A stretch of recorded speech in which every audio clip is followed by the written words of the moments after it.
ये इस जनरेशन की नहीं लगती, काफी शांत लड़की है। सही कहा, फर्स्ट टाइम मिले हो पर सही पहचाना। ये सुशील और बहुत शर्मीली है। शर्मीली? और ये? हाँ? दिन दहाड़े भैरव ने किया खून।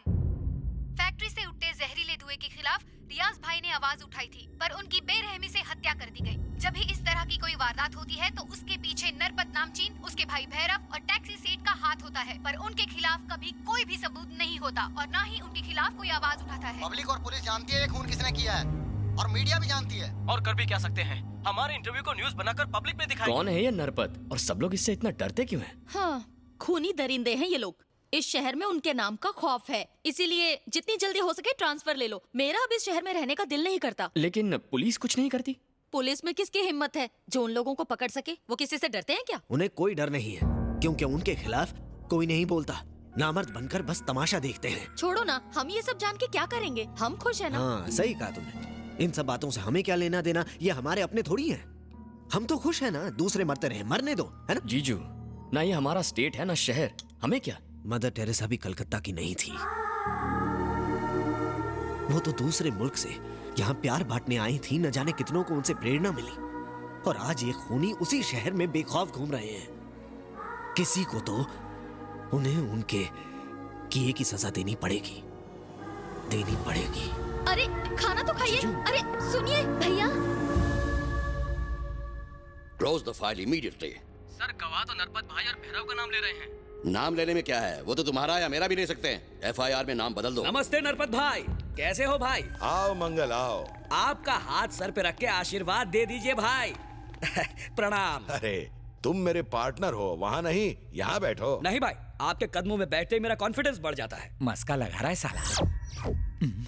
सुना है आपको दिल्ली से बुलावा आया है भाई। आज से सेंटर आप संभालिए, स्टेट मैं संभालता हूँ। साला कुर्सी का लालच नहीं छोड़ेगा। सही कहा भाई, ये जो कुर्सी का लालच है ना, अच्छे अच्छों को शमशान घाट पहुंचा देता है। ये सारे डायलॉग फिल्मों में अच्छे लगते हैं, असली जिंदगी में नहीं। जितनी बड़ी कुर्सी उतना बड़ा पावर। मैंने सही कहा ना भाई? लिकर टेंडर का क्या हुआ? मिनिस्टर ने कॉन्ट्रैक्ट नहीं दिया, कहता है पी के मरने वालों के लिए पहले ही काफी दुकानें मौजूद हैं। एक भी दुकान खुली तो सरकार गिरी समझो। हाँ भाई, वो कमीना किसी काम का नहीं है। उसे लोगों की ज्यादा परवाह होने लगी है। सही कहा, जब हमने कुछ जमीनों को हड़पने की कोशिश की तो उसने बीच में टांग अड़ाई थी। तुमने उसे मिनिस्टर बनाया ये सोचकर कि वो हमारे काम आएगा, लेकिन अभी तक उसने मेरा प्रमोशन नहीं होने दिया। बुलाओ उसे। नमस्ते नरपत भाई, आपका फोन आया तो मैं सारा मैटर समझ गया। लगता है आपके चमचों ने मेरे खिलाफ आपके कान भरे हैं। बोलिए। कुर्सी मिल गई है तो ज्यादा उछलने की कोई जरूरत नहीं है। तुम्हारी सिक्योरिटी मेरे इशारे पे गोली चलाती है। बात को समझो नरपत भाई, तुमने कितनी गंद मचा रखी है सारे शहर में। जरा ठंडे दिमाग से सोचो। अब देखो, तुमने और तुम्हारे भाई भैरव ने हजारों लोगों के सामने उस बुड्ढे को मारा। मुझे स्टेट को जवाब देने में बहुत परेशानी हो रही है, और तुम्हारे कहने पर तुम्हारे बेवकूफ लोगों ने मदर टेरेसा लैंड पर बोगस डॉक्यूमेंट्स बनवा लिए। इसने माँ के नाम पर और इसने दादी माँ के नाम पर बनाया। लोग क्या चुप रहेंगे? चुप क्यों नहीं रहेंगे? मदर टेरेसा जिंदा है क्या? नहीं है ना। मरे लोगों को जमीन क्यों चाहिए? अपनी माँ के नाम पर जमीन की तो क्या गलत किया? मुंह बंद रख अपना। अगर ये बातें असेंबली में बोलेगा ना तो अपोजिशन वाले हंगामा कर देंगे। तो क्या हुआ? तुम्हें पावर लोगों के बारे में सोचने के लिए नहीं दी है, हमारे आदमियों के बारे में सोचो। लेकिन ये मुमकिन। जब मैं दिल्ली से वापस आऊं, इसे IG बन जाना चाहिए और इनके चेहरे खुश होने चाहिए, समझ गए? सिद्धू सिद्धू सिद्धू, चलो ना फिल्म देखते हैं। मुझे फिल्म नहीं देखनी। पंखों ने टिकट्स ले लिए हैं, नहीं जाएंगे तो बुरा लगेगा। पंखों मतलब? पंखों का मतलब फैंस ने। फैंस ने? तुम्हारे फैंस? कौन है वो? पोपट और पार्टी। मेरे फैंस का तुम्हें अंदाजा नहीं है। चलो दिखाते हैं। दबंग जी की जय। पुतले की जय हो। पोपट भाई, तुम Kolkata power star fan association के प्रेसिडेंट हो, तुम्हें तो डेयरिंग दिखानी चाहिए, पर तुम डर क्यों रहे हो? इसे डर नहीं कहते, कांपना कहते हैं। वो क्या है ना, नंदिनी हमेशा मुझे पिज्जा खाने के लिए, बर्गर खाने के लिए, कोल्ड ड्रिंक्स पीने के लिए बुलाती थी, पर आज उसने मुझसे थिएटर की 2 कॉर्नर की सीट बुक करवाई। मतलब उसके इरादे नेक नहीं है। बिल्कुल सही कह रहे हो। तो इसमें टेंशन किस बात का? अगर उसने 2 कॉर्नर सीट बुक करने को कहा है, मतलब तुम्हारी लाइन क्लियर है। ये रिंग ले। आज तो ये मूड में भाई, जैसे इंडिया का सुपरस्टार सलमान भाई, वैसे कोलकाता का पोपट भाई। ऐसा क्या? आप तो रॉकस्टार हो भाई। ये पकड़, अभी सेट हो जाएगी भाई। अब तो टाइगर हो भाई। अच्छा, आप तो लेडी किलर हो भाई। मेरी कसम, ये सोने की माला रख। भाई सारा सोना लुटाओगे तो पॉपकॉर्न के लिए पैसे नहीं बचेंगे। अबे तेरी भाभी मेरी गर्लफ्रेंड सोने की खान है। 1.5 किलो सोना गरीबों में बांटा और तुझे तकलीफ हो रही है। हाय हाय भाई भाभी रॉपचिक लग रही है। पर साथ में ये एक्शन हीरो कौन है? एक्शन हीरो के साथ रोमांटिक हीरो भी लगता है, डबल धमाका है। मेरी रिंग वापस दे। क्या हुआ? अबे दे। ये लो। अरे भाई वो पानी कम चाय है, वो VCD है तो ब्लू रे हो। ले तू रख ले। Thank you. हाय पोपट, हाय नंदिनी, ये कौन है? मेरे कजन का साला। अच्छा साला, टेंशन में डाला। मैं हूँ पोपट, लोकल पॉर्न स्टार। हाँ? अरे साले को लेके जा, पानी पूरी, मसाला पूरी, दही पूरी, सूखा पूरी सब खिला के लेके आ। मैं और नंदनी कॉर्नर की सीट पे बैठेंगे। और हम साथ में नहीं बैठ सकते। काय को? मेरे गेस्ट को बुरा लगेगा ना। मैं इन्हें जबरदस्ती यहाँ लाई हूँ। अगर मैं इनके पास नहीं बैठी तो इनको ही नहीं, मेरे भैया और भाभी को भी बुरा लगेगा। चलो सिद्धू।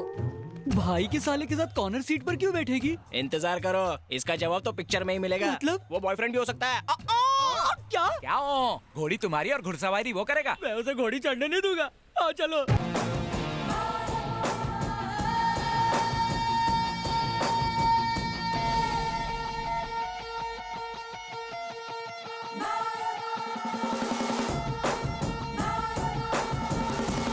ए झिंगुर सुन, चुप कर दे, वो दोनों क्या कर रहे हैं? भाभी तो शुरू हो गई है भाई। पर चिपकली उससे चिपक तो नहीं रहा है ना? अंधेरे का फायदा कोई छोड़ता है क्या? अगर मैटिनी शो में ये इतने बिंदास हैं, तो नाइट शो में क्या कुछ नहीं करते होंगे। मैं कुछ नहीं करने दूंगा। इसकी पिक्चर क्लोज कर दूं क्या मैं? यहाँ पब्लिक को परेशानी होगी, इंटरवल में उसका काम तमाम कर देंगे।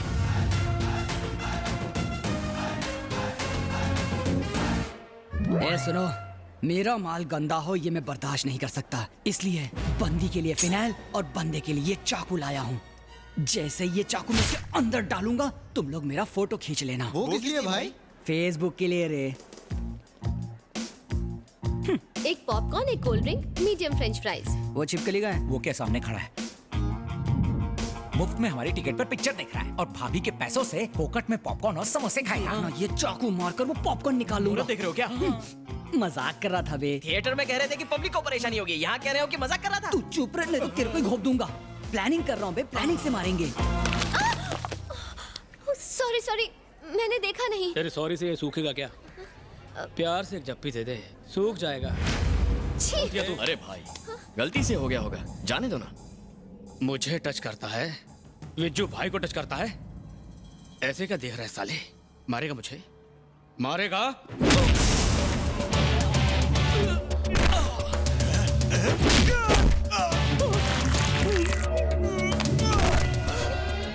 क्या है?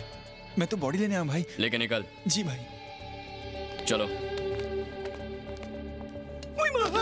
ए, हाथ से खून क्यों आ रहा है? टमाटर सॉस है। Tomato sauce? समोसे वाले के पास कागज नहीं था तो सॉस हाथ में ही दे दिया। हाथ धो लेना। बाय।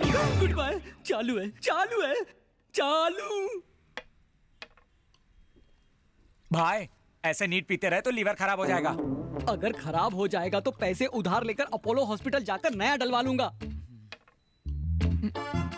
पता है, इस देश को टेररिस्ट और आतंकवादियों से खतरा नहीं है। अगर खतरा है तो दिल तोड़ने वाली आतंकी लड़कियों से। भाई साफ साफ बोलो ना। तो सुन, चालू लड़कियां बार डांसर की तरह होती हैं। अंधेरी काली रातों में जुगनू की तरह मंडराती रहती हैं। सरकते पल्लू से शर्मा के हम दिल पे आशिकों के अरमानों को भी सरकाती रहती हैं। अंदर घुसते ही कस्टमर फांसती हैं, अपना इंटरेस्ट घटाती बढ़ाती हैं, रिजर्वेशन का कह के जनरल डिब्बे में बिठाती हैं। भाई ने रिजर्वेशन की बात की, सोच रहा हूँ गाँव चला जाऊँ। 5 साल, पूरे 5 साल उसके चक्कर में वेस्ट किए। अगर नंगे पैर इंडिया दर्शन करता तो गिनीज बुक में नाम आ जाता। जैसे आइसक्रीम खाकर कप फेंकते हैं, चाय में मक्खी गिर जाए तो उस मक्खी को निकाल कर फेंकते हैं, वैसे ही इस इनोसेंट मासूम भोले नटखट पोपट को अपनी जिंदगी से निकाल कर फेंक दिया। भाई हिम्मत मत हारो, अपनी फीलिंग बता दो, काम बन जाएगा। ए, अगर उसने कहा कि वो उसी लड़के से शादी करेगी तो बुके और गुलदस्ते में सारे पैसे वेस्ट हो जाएंगे। वो तो है। लगता है इस पोपट की मैना किसी और डाल पर कूक रही है। डॉक्टर साहब, मेरी बेटी कैसी है? आप उसके सगे माँ बाप ही हैं ना? जी साहब। तो आप दोनों ने 14 साल की बच्ची को स्टेरॉइड्स दिए ताकि वो 18 साल की लग सके। कैसे माँ बाप हैं आप? हमने नहीं दिए हैं साहब, नरपत के भाई भैरव और टैक्सी सेठ ने दिए हैं। गरीबी की वजह से हमें बच्चों को काम पर भेजना पड़ता है, वहाँ वो लोग उन्हें स्टेरॉइड देते हैं।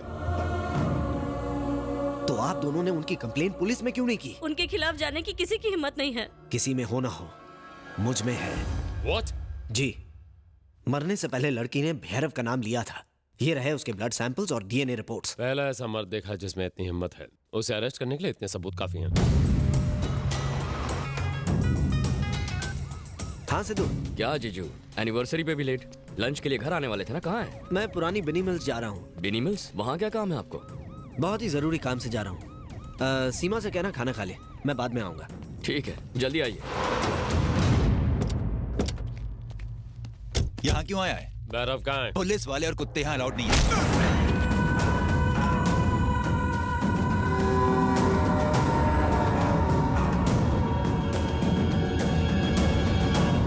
क्या रे इंस्पेक्टर, आज यूनिफॉर्म में मुझे अरेस्ट करने आया क्या?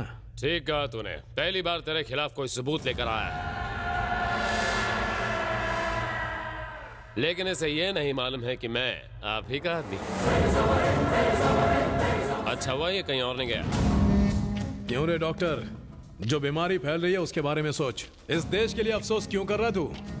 शहर के किसी भी कोने में अगर तू मेरे खिलाफ आवाज उठाएगा तो इस दुनिया से उठ जाएगा। उसने खुद को बेच दिया होगा, पर अगर पुलिस कुछ नहीं कर सकती तो सारे सबूत मीडिया देखेगी और हिंदुस्तान फैसला करेगा।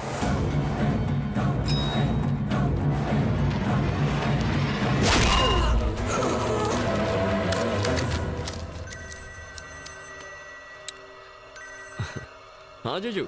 मैं भैरव हूँ, भैरव। मैं लड़कियां बेचूं या लोगों को मारूं, कोई मुझसे सवाल नहीं करता। आज तू भले मुझे मार दे, पर बहुत जल्द तू कुत्ते की मौत मरेगा। हेलो जीजू, जीजू। कलकत्ता पर राज मेरा और मेरे भाई का है।